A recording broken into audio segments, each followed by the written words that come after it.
Come in! Oh, hey, Stan, could you grab me a beer? Just gonna get a little bit of cancer, Stan. Tell Mom it's okay.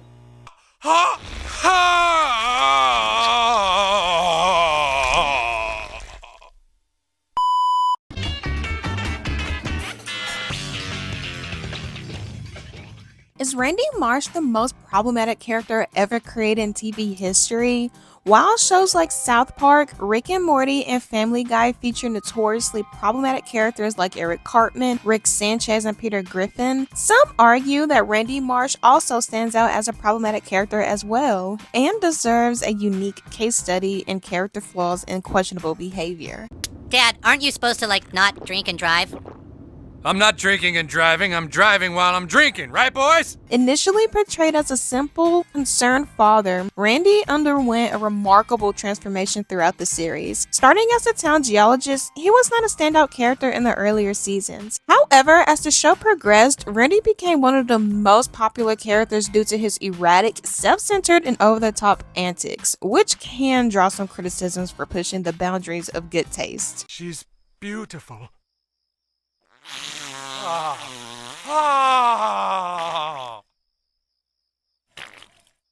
The animated series South Park, created by the dynamic duo Matt Stone and Trey Parker, is renowned for its comedic, adult-themed, and satirical content, and not afraid to ruffle a few feathers. Over the years, this show has become a cultural phenomenon known for its biting satire and unapologetic humor. But among the colorful cast of characters, one stands out as the epitome of outrageous behavior: Randy Marsh. This dude is the ultimate embodiment of South Park's no-holds-barred approach to comedy, and his antics are sure to leave you in stitches, or maybe a little bit scandalized. Who knows? With this in mind, let's analyze, discuss, and explore the problematic character of Randy Marsh. Alright, before we dive into the juicy details of Randy Marsh's character flaws, let's first understand what is a problematic character. According to the wise words of the internet, a problematic character is someone who's essentially a hot mess. They're loaded with character flaws, imperfections, weaknesses, and negative traits that influence their thoughts, actions, and decisions. In my humble opinion, a problematic character is someone who causes harm or creates conflicts for other characters, stirring up drama and chaos wherever they go. Now let's turn our attention to our main man, Randy. Get ready, because we're about to take a closer look at Randy's issues that make him truly a problematic character. License and registration, please. What seems to be the officer problem? One of Randy Marsh's biggest flaws is his immature and irresponsible parenting style. This dude frequently makes poor decisions that embarrasses and negatively impacts his family, especially his son Stan. Randy's immaturity, anger issues, and selfishness often leads him down a path of drunken shenanigans that steal the spotlight from Stan. Prime example is in season 9, episode 5, The Losing Edge. When Stan joins the local Little League baseball team, Randy shows up to the game completely wasted. Instead of supporting his son, Randy picks a fight with another parent. How do you want to handle it? I told you to shut up!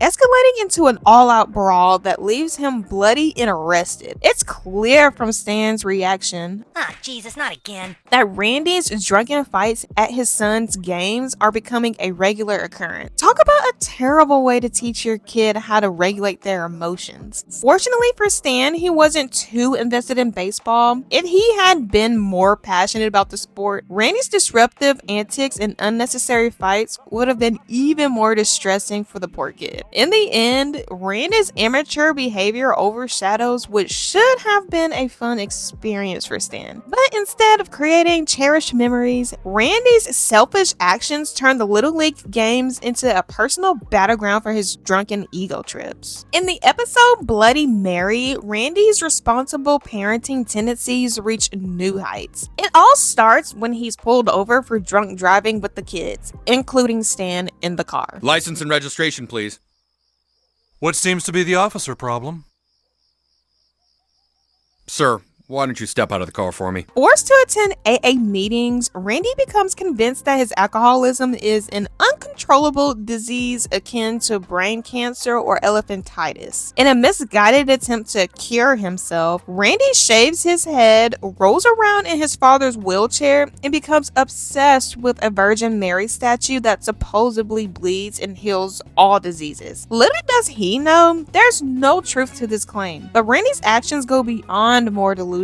Here are 3 glaring examples of his improper parenting within this very episode. 1. Endangering lives. Randy drives under the influence with Stan and his friends in the car, putting their lives at risk and deeply embarrassing Stan in front of his peers. This is so embarrassing. 2. Forcing a child to drive. In his desperation to reach the healing statue, Randy forces an 8-year-old Stan to drive him to the church. You can't drive. Your license is suspended, remember? If you get pulled over again, you're gonna go to jail for 10 years. Then you drive. I'm 8. A reckless and illegal act that prioritizes his desires over his son's safety and respect for the law. 3. Selfish disregard for others. Upon arriving at the church, Randy selfishly forces Stan to cut ahead of people with real physical illnesses, putting his addiction above others' actual diseases and further humiliating his son Stan. You think you're doing, kid? You're trying to cut in line. My dad was... You're a butter. You're a dirty line cutter. Randy's behavior not only downplays the severity of alcoholism, but also prioritizes his addiction over his children's well-being and others' needs. It's no wonder Stan admits that his karate teacher, not Randy, is his role model. How did I manage to raise such a smart kid? I've had a great teacher. Thanks, son.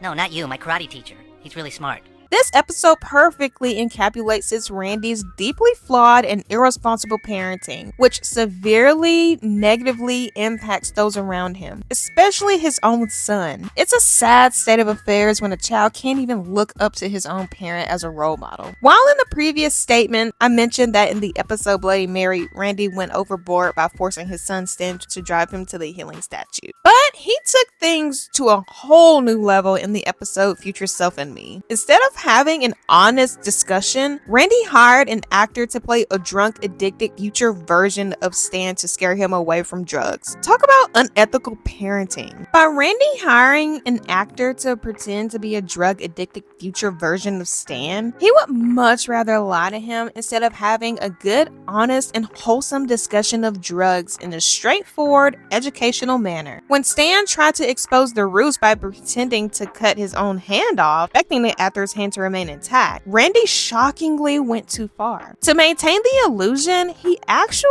severed the actor's hand, My God, look!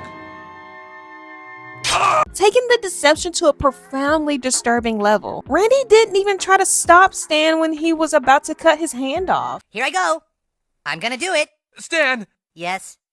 Nothing, go ahead. Randy! This erratic and disturbing action demonstrates just how far Randy is willing to go with his lies and deceptions instead of just being normal and simply being honest with Stan about drugs. This parenting style really is teaching his kids that lying and going to unethical extremes is okay parenting behavior. Luckily, Stan is mature enough to understand right from wrong, because Stan could turn out to be one of the most messed up human beings having a father like Randy. Honestly, the list can go on and on and on. Randy's parenting style can be summed up as putting his own desires and whims above all else, even if it means ignoring and neglecting the responsibilities of a father. But hey, at least he keeps things interesting.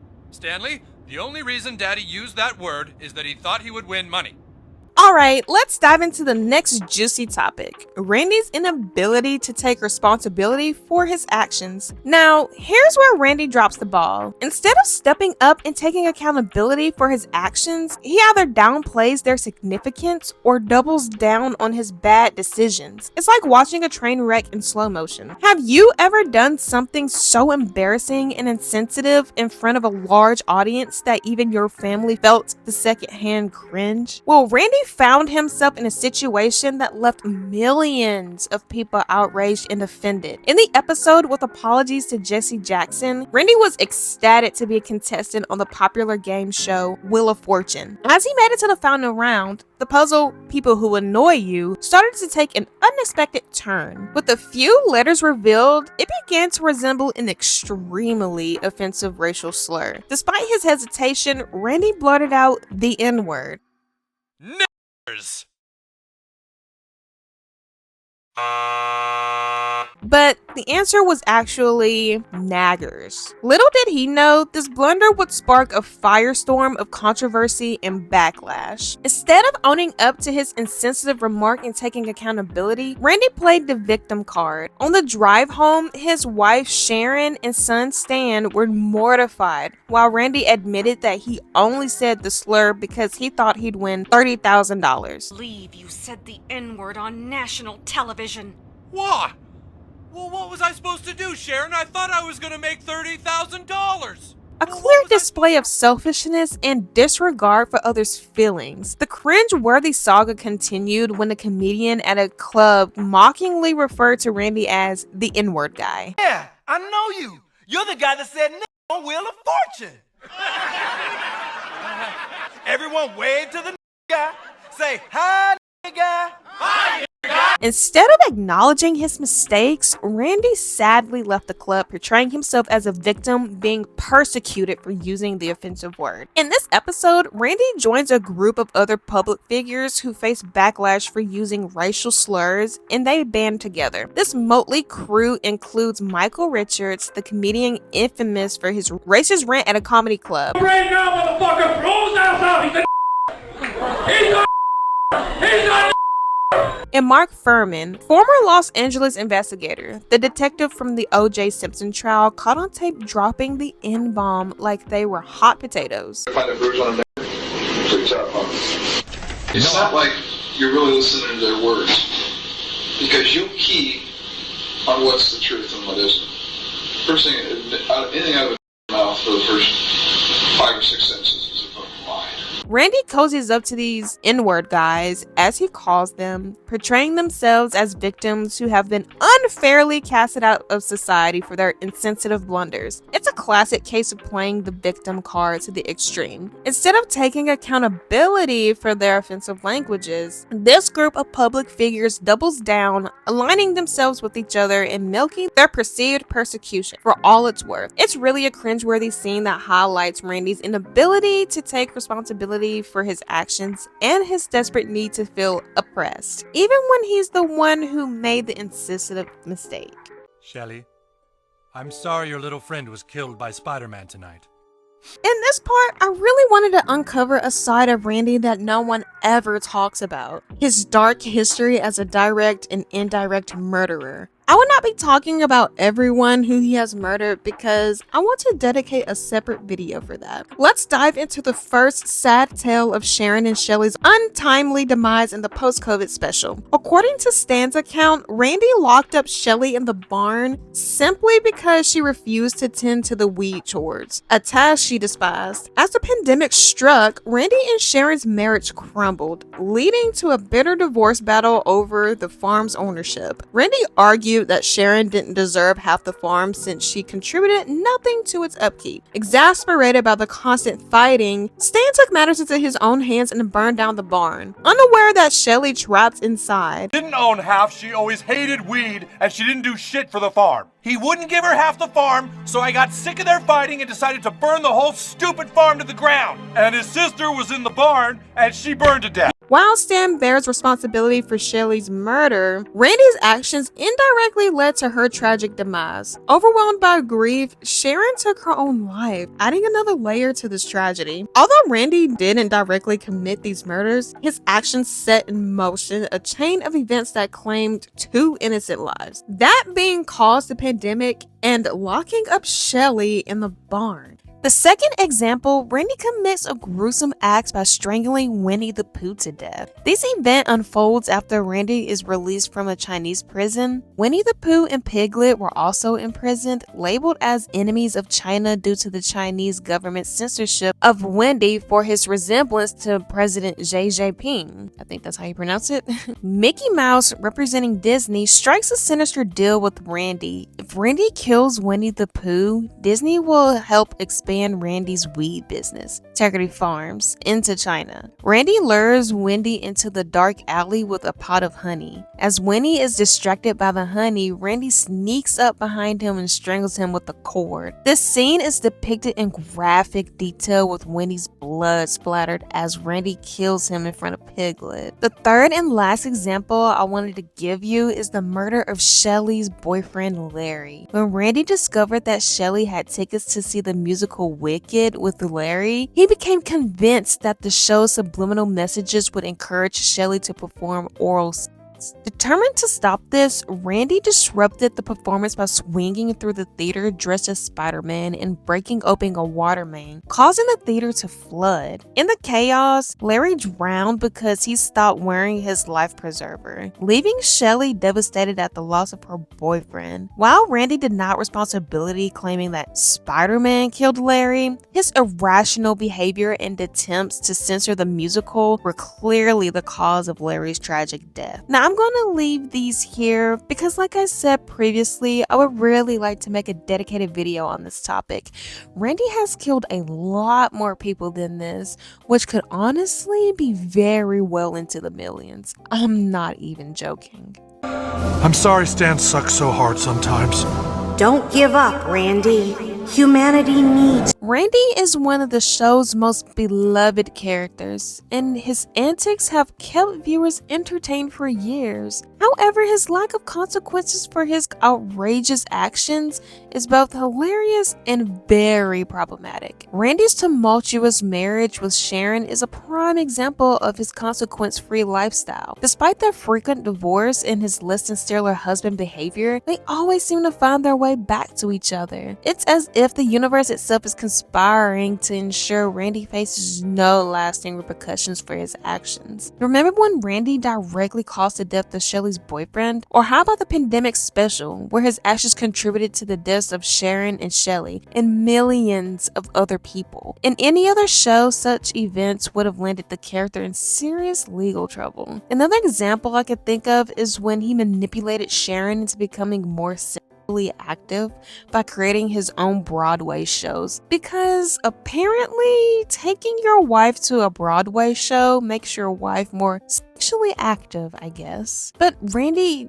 he really seems to have such a magical force field protecting him from consequences from his actions. Well, that being Matt and Trey, of course. And y'all get what I'm saying. Examples such as these often portray Randy's character as to be careless and such a flawed individual. With Matt and Trey pushing Randy to the forefront to the core characters, it's giving lack of character. It's really giving lack of care. With Randy serving no consequences to his actions, it makes him much less likable and not even grounded or realistic within the show. In the end, Randy Marsh is loved by so many people due to his crazy antics and some of his hilarious actions. But yes, he is a problematic character. He is a master of putting himself first, and he consistently prioritizes his own needs and desires over those of his family and friends, making him a very self-centered and predictable character. His lack of accountability and ability to play the victim only adds to his problematic nature. I think it's time for Randy to face some consequences to his actions and transform into a character that is just a little bit more level-headed to avoid becoming a one-dimensional, one-note character, because it seems that this is where Matt and Trey very much has portrayed his character.